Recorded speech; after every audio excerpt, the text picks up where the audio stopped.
नमस्कार। मैं आदित्य राज चोपड़ा बी बडी नेत्रहीनों के लिए प्रस्तुत करता हूँ। नेत्रहीनों के लिए गूगल लेंस और माइक्रोसॉफ्ट का सीइंग एआई ऐप पहले से ही है। ये app object detection, face identification, reading आदि तो कर लेते हैं, परंतु इन सब को लगातार इंटरनेट चाहिए और मंथली फीस भी लेते हैं। और सबसे ज़रूरी इंडोर नेविगेशन कोई भी नहीं दे पाया।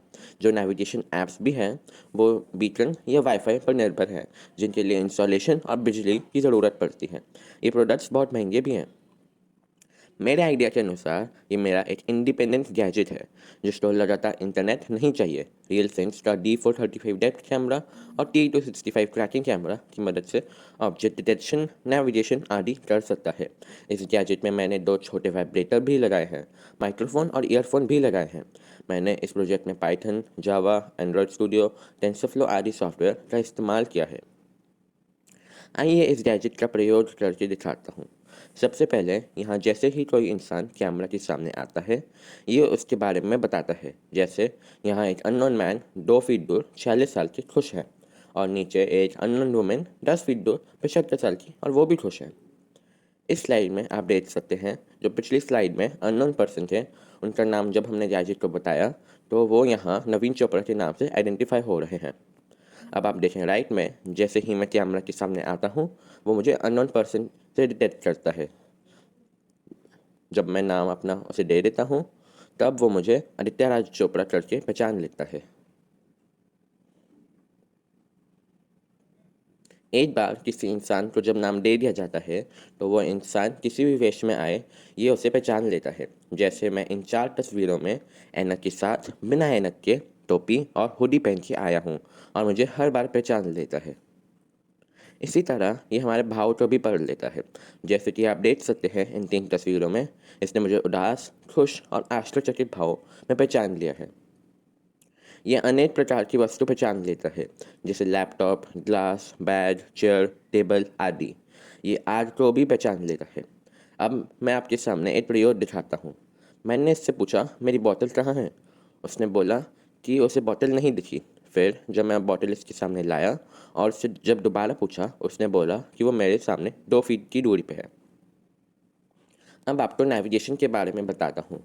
इंटेल के कैमरा जो भी डेटा प्रोसेसर में भेजते हैं वो अपने आप मैप बना लेता है, और जब हम उसके बताए रास्ते पे चलने की कोशिश करते हैं तब लेफ़्ट और राइट वाइब्रेटर्स को सिग्नल देता है, और वाइब्रेटर्स की कंपन रिफ्लेक्स एक्शन को स्टिमुलेट करती है, जिसके कारण गर्दन वाइब्रेशन की तरफ अपने आप घूमती है और हमारे कदम उसी तरफ मुड़ जाते हैं। ये स्लाइड आपको दिखा रही है कैसे सिर्फ कमरे में थोड़ी देर घूमने से इसे इसने कैसे पूरा नक्शा बना लिया है, जिसमें दरवाजे, खिड़कियाँ, चलने की जगह आदि पहचान ली है। हम इस गैजेट में खुद से भी यूज़र इंटरफेस की मदद से मैप बना सकते हैं। इसमें हमने कमरों की डायमेंशंस भरनी है और उसके बाद एक ग्रिड बन जाती है, जिसमें कि हम निर्धारित क्षेत्रों को नामांकित कर सकते हैं, जैसे दीवार, सोफ़ा, खिड़की आदि। ये नक्शा बनाने के बाद मैंने स्टार्टिंग पॉइंट ए और एंडिंग पॉइंट बी भर दिया, और जैसे ही मैंने उससे चलने की मदद मांगी उसने ए से बी तक का रास्ता बना दिया। यहाँ देखें कि जब मैं उस रास्ते पे चलने की कोशिश की तब मेरे लेफ़्ट और राइट वाइब्रेटर्स कम और ज़्यादा कंपन करने लगे। जिस तरफ के वाइब्रेटर की कंपन की तीव्रता कम ज़्यादा होती है, उसी तरीके से मुझे तेज़ी या आहिस्ता से उसी तरफ मुड़ना है। जब एक तरफ का वाइब्रेटर कंपन करेगा, दूसरी तरफ का वाइब्रेटर नहीं करेगा। निर्धारित रास्ते पर चलते वक्त दोनों वाइब्रेटर बराबर सामान्य कंपन करेंगे। इस तरह मैं पॉइंट ए से बी तक पहुँच गया।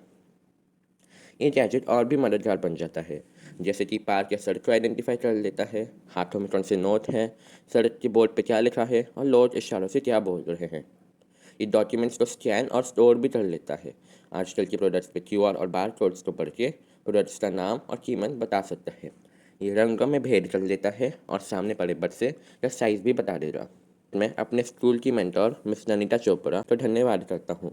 उनके बताए मूल्यवान सुझावों के अनुरूप मैं इस प्रोडक्ट को और भी बेहतर बना पा रहा हूँ। ये गैजेट आम बजट में होना चाहिए ताकि अधिकतम लोग इसे इस्तेमाल कर सकें।